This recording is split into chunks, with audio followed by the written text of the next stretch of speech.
Bonjour à tous, de retour sur ce village des recruteurs de Villeurbanne jusqu'à demain soir ici au pied de l'hôtel de ville et on va parler apprentissage aujourd'hui avec Pascal Duhin du BTP CFA Rhône-Alpes. Vous êtes coordinatrice de développement régional, c'est-à-dire que vous coordonnez les différents CFA sur le territoire rhône-alpin, il y en a 7 je crois. Vous êtes ici sur le village des recruteurs puisque vous proposez des postes en alternance, en apprentissage plus précisément. Oui, tout à fait. Donc en effet, on a 7 CFA, c'est-à-dire on a 6 CFA répartis sur nos départements et un CFA plus Rhône-Alpin qui va avoir des formations présentes sur tout le territoire et un peu plus axé sur des formations Bac et Bac+. Voilà. Qu'est-ce que vous proposez concrètement ici ? Donc on propose des offres de contrats d'apprentissage sur différents métiers qui vont du CAP jusqu'au Bac Pro BTS, là pour les offres qu'on a sur Lyon et alentours. Dans les métiers, ça peut être de la maçonnerie, de la plomberie, du chauffage, des travaux publics, dans tous les domaines bâtiments et travaux publics. Alors il faut que ce soit éligible aux conditions de l'apprentissage ? Tout à fait. Donc ça correspond aux jeunes qui ont entre 15 et jusqu'à la veille des 26 ans. Et puis il y a juste 2 dérogations, je les rappelle quand même. Pour une personne qui a une reconnaissance de travailleur handicapé, elle peut se former en apprentissage à tout âge. Et pour une personne qui doit, pour se mettre à son compte, valider un diplôme, elle peut également se former en apprentissage, au-delà des 26 ans. L'avantage pour les candidats qui seraient intéressés, c'est lequel ? D'être formé via l'apprentissage ? C'est d'apprendre un métier à la fois en travaillant en entreprise et en alternant la formation et la pratique. Donc ça leur permet d'avoir une expérience professionnelle très intéressante et d'avoir une chance d'être directement recrutés à la fin de leur contrat. Ce sont des métiers techniques, travaux publics, BTP, gros œuvres, on en a parlé. Contrairement à l'image qu'on pourrait en avoir, ce ne sont pas des métiers réservés aux hommes. Non, surtout pas. On apprécie beaucoup les profils féminins dans nos métiers. Alors c'est en train de venir, mais aujourd'hui on peut dire qu'on n'a encore pas assez de candidates. Il ne faut surtout pas qu'elles n'hésitent. Je pense qu'il y a une problématique de connaissance de nos métiers. Mais voilà, il ne faut surtout pas hésiter. Dans les travaux publics, on a pu voir des conductrices d'engins, des jeunes qui font des bacs pro travaux publics. Donc vraiment, c'est important. Et aujourd'hui, les métiers ont beaucoup évolué. Ils sont beaucoup plus techniques.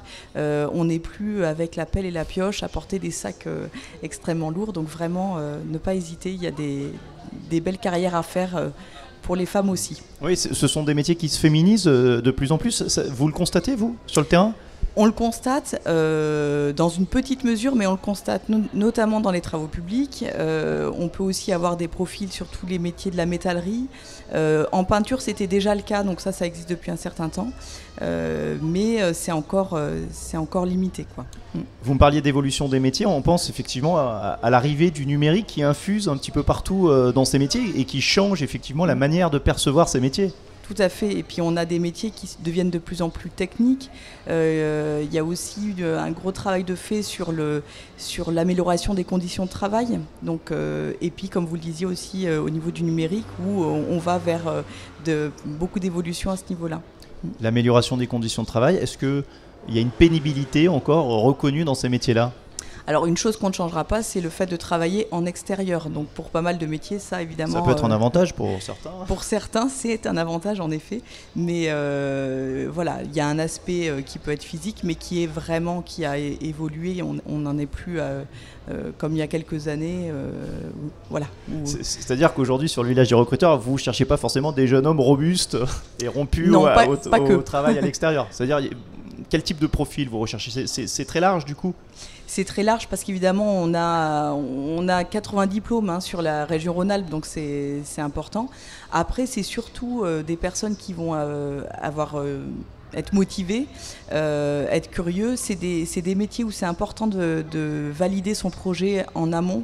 C'est important que les jeunes prennent le temps de faire des stages ou de vraiment...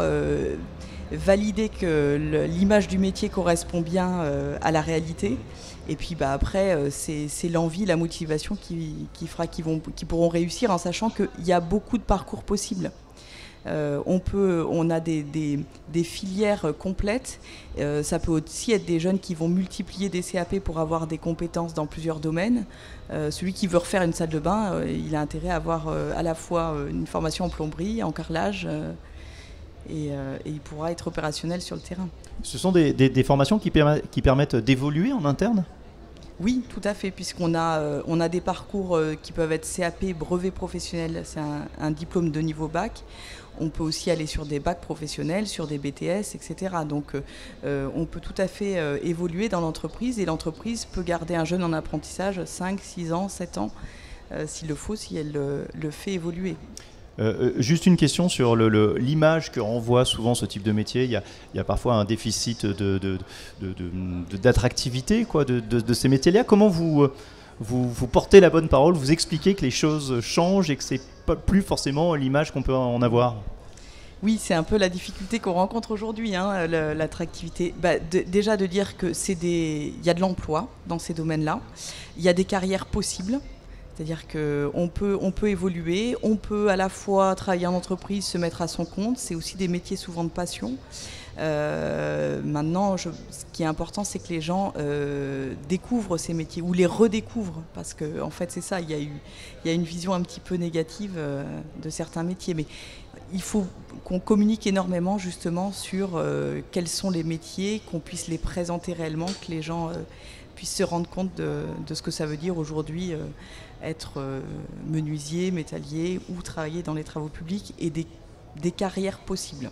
Et encore une fois, notamment via l'apprentissage, ce sont des métiers qui ne sont pas fermés aux candidats sans expérience professionnelle. Tout à fait. Au contraire, nous, on est sur de la formation. Donc, par principe, ils vont être tout neufs, et on est là pour leur apprendre un métier. Merci beaucoup et bonne journée sur le Village des recruteurs de Villeurbanne.